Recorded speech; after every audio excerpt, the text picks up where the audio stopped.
how to pair or connect a Bluetooth device on the iPhone 16 series. So whether you want to connect a headphone, an earpods, or a wireless Bluetooth keyboard, we can do so via the Bluetooth settings. First, let's return back to the home screen by swiping up at the bottom of the screen. And from the home screen, tap on settings.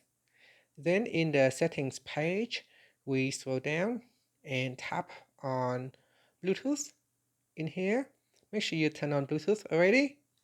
And then on your Bluetooth device, make sure it is in discovery mode.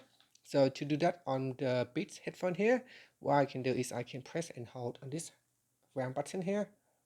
And once the light start flashing, so you can see the field light, the field gauge start flashes. Then over here it shows Beat Studio Connect. Now in here you can tap on the connect, or you can simply go down in other devices sections and tap on Beat Studio. So tap on the name of your Bluetooth device, and then after that you can see it shows connected.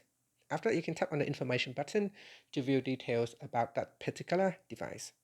Now in here, depending on the connected device, some of the options will be different. And that's it. Thank you for watching this video. Please like and subscribe to my channel for more videos.